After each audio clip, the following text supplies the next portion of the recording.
Sir sir পুলিশে phone দিয়েন না স্যার, আমি সত্যি বলতেছি আমার ব্যাংকে টাকা আছে। তোর মতো ফকিরের কাছে থাকবে ব্যাংক অ্যাকাউন্ট? তোর ড্রেসের দিকে একবার টাকা দেখছো, স্মাইল আসছিরা জামা পরে প্রথমে দেখে আমার সন্দেহ হয়েছিল যে তুই মিথ্যা কথা বলতেছস। তোর মতো রাস্তার ছেলের কাছে কি করে থাকবে এই কোটি টাকার ব্যাংকের অ্যাকাউন্ট?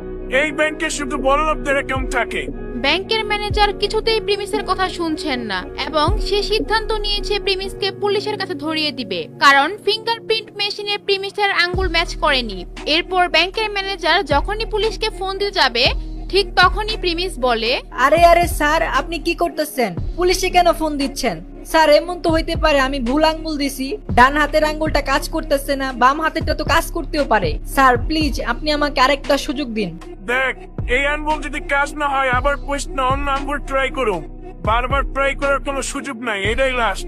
এই আঙ্গুল যদি কাজ না করে তাই আমি তোর সুযোগ পুলিশে দিব। এরপর প্রিমিস যখন তার বাম হাতটি ফিঙ্গারপ্রিন্ট মেশিনের মধ্যে দেয় সাথে সাথে ফিঙ্গারপ্রিন্ট মেশিনে একটি আওয়াজ আসে আর ফিঙ্গার ম্যাচ করে যায়, আর সাথে সাথে ম্যানেজারের ফোনে একটি মেসেজ আসে আর সে ওই মেসেজটি পড়তে থাকে। Verification successful, platinum member account, নাম প্রিমিস চৌধুরী। প্রিমিসের অ্যাকাউন্ট দেখে কাস্টমার ম্যানেজার একেবারে শক খেয়ে যায় আর ফিঙ্গারপ্রিন্ট অ্যাপ্রুভ হয় প্রিমিসের মুখে হাসি চলে আসে এবং ম্যানেজারের দিকে রাগের নজরে তাকায় আর মনে করতে থাকে একটু আগে তাকে কত কথা শোনালো, তাকে কত অপমান করলো। তারপর ম্যানেজার প্রিমিসকে বলে, প্রিমিস চৌধুরী স্যার, আমার ভুল হয়েছে, আমাকে মাফ করবেন। আমি বুঝতে পারি নাই স্যার, আমি এই ব্রাঞ্চে নতুন আসছি, আমি আপনাকে চিনতে পারি নাই স্যার, আমাকে মাফ করবেন। আচ্ছা ঠিক আছে ঠিক আছে, তো আপনি এখন বলেন আমার অ্যাকাউন্টে কত টাকা আছে? এরপর কাস্টমার ম্যানেজার কম্পিউটারের মধ্যে দেখতে থাকে তার এই অ্যাকাউন্টে কি কি আছে। স্যার আপনার অ্যাকাউন্টে তো 500 কোটি টাকা আছে। শুধু তাই না স্যার, এই অ্যাকাউন্টের মধ্যে একটা ফেরারি কার আছে, 2 কেজি ওজনের 100টা বোরবারও আছে।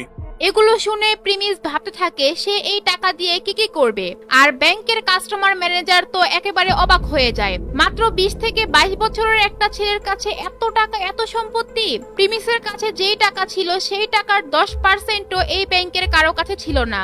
এরপর প্রিমিস মাথার পিছে 2 হাত দিয়ে বলে, আচ্ছা ঠিক আছে, তাহলে আপনি আমাকে একটা কার্ডের ব্যবস্থা করে দেন। জি স্যার, জি স্যার, আমি এক্ষুনি আপনার জন্য একটা কার্ড নিয়ে আসতেছি। স্যার আপনি শুধু আমাকে 10 মিনিট সময় দেন, শুধুমাত্র 10 মিনিট। কিছুক্ষণ পর কাস্টমার ম্যানেজার একটা প্রিমিয়াম ভিসা কার্ড নিয়ে আসে আর সে ওই কার্ডটি প্রিমিসের কাছে দিয়ে বলে, স্যার এই কার্ডটি আমাদের ব্যাংকের সবচেয়ে রেয়ার একটা কার্ড। এই কার্ড দিয়ে আপনি আনলিমিটেড লেনদেন করতে পারবেন। এরপর প্রিমিস ওইখান থেকে কার্ডটি নিয়ে চলে যেতে থাকে আর এইদিকে ম্যানেজার ইয়াসমিন মাথায় হাত দিয়ে বসে থাকে। সে বুঝতেই পারছে না যে কি হচ্ছে ভিআইপি রুমে। সে ভাবতে থাকে প্রিমিস মনে হয় পাগল, না হয় কোনো ক্রিমিনাল, আর না হলে সে ডাকাত। প্রিমিস মনে হয় কাস্টমার ম্যানেজারকে বন্দী করে রেখেছে। এগুলো ভাবতে ভাবতে সে প্রিমিসের জন্য অপেক্ষা করে থাকে ব্যাংকের গেটের সামনে। কিছুক্ষণ পর যখন প্রিমিস ব্যাংক থেকে বের হয়ে যাচ্ছিল ঠিক তখনই ম্যানেজার ইয়াসমিন কিভাবে হয় আমাদের ভিআইপি রুমে না বলে ঢোকার? আমি তো আপনাকে আগেই বলছিলাম আমি এখানে টাকা তুলতে আসছি, আর কিছু না। এরপর ইয়াসমিন দেখে প্রিমিসের হাতে একটি প্রিমিয়াম ভিসা কার্ড। এটা দেখে ইয়াসমিন ভাবতে থাকে যে প্রিমিস আবার এই কার্ড ভিতর থেকে চুরি করে নিয়ে আসলো না তো। প্রিমিস এখান থেকে ভেগে যাওয়ার আগে ইয়াসমিন জোরে চিল্লিয়ে বলতে থাকে, সিকিউরিটি সিকিউরিটি, তাড়াতাড়ি এখানে আসেন। এটা শোনার পর 2 জন সিকিউরিটি গার্ড আসে ওখানে আর ইয়াসমিন বলে, ও চুরি করে ব্যাংক থেকে ভাগতাছে, ওরে ধরেন।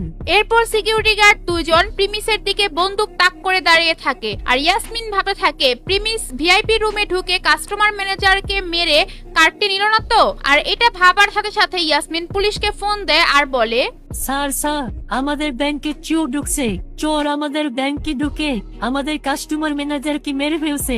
এরপর ওইখানে প্রিমিসের হাত বেঁধে মাটিতে বসিয়ে তার মাথার উপর বন্দুক তাক করে ধরে রাখা হয়। আশেপাশে ব্যাংকের মানুষ ওইখানে ভিড় জমায়। ব্যাংকের কাস্টমার ম্যানেজার সিসি ক্যামেরায় ভিড় দেখে তার রুম থেকে বের হয়ে আসে আর জিজ্ঞেস করে, এই এখানে কি হইতেছে, এত ভিড় কেন?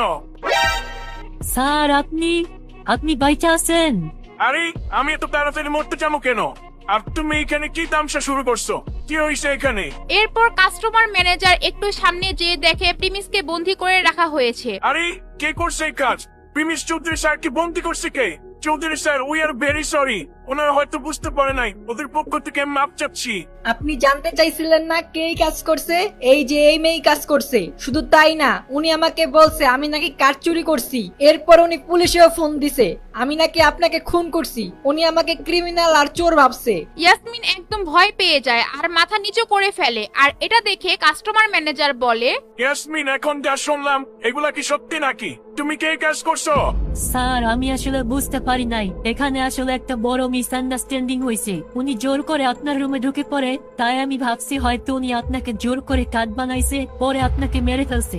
কাস্টমার ম্যানেজার এটা শোনার পর ভাবতে থাকে সে নিজেই তো প্রিমিসকে চিনতে ভুল করেছে, ইয়াসমিনই বা কিভাবে তাকে চিনবে। তারপর ম্যানেজার ইয়াসমিনকে নিয়ে এক কোণায় যায় আর বলে, তুমি জানো ইনি কে? ইনি হচ্ছে চৌধুরী পরিবার ছেলে। তুমি তো জানোই চৌধুরী ইন্ডাস্ট্রির কত লেনদেন হয় আমাদের এই ব্যাংকে। ওনাদের যে সম্পত্তি আছে চাইলে আমাদের সমস্ত ব্যাংকের শাখা কিনে নিতে পারে। তুমি জলদি পুলিশে ফোন দিয়ে বলো যে তোমার ভুল হয়েছে আর প্রিমিস চৌধুরীর কাছে ক্ষমা চাও। আমি জানি না তোমার চাকরি আমি বাঁচাতে পারবো কিনা। এরপর ইয়াসমিন পুলিশকে ফোন দিয়ে বলে যে তার ভুল হয়েছে আর সে প্রিমিসের কাছে যায় আর বলে, স্যার আমার ভুল হয়েছে, আমি বুঝতে পারি নাই। স্যার আপনি তো জানেন এটা কত বড় একটা ব্যাংক, এখানে সিকিউরিটির একটা ব্যাপার আছে। আমি একটু বেশি আন্দাজ করে ফেলছিলাম। সরি স্যার, আমাকে মাফ করবেন। আচ্ছা ঠিক আছে, ইটস ওকে। ইয়াসমিন ভাবতেই পারে না এত সহজেই তাকে মাফ করে দিবে, কারণ সে যে অপমান করেছে তাকে এত সহজে মাফ করে দিবে সেটা ভাবনার বাইরে ছিল।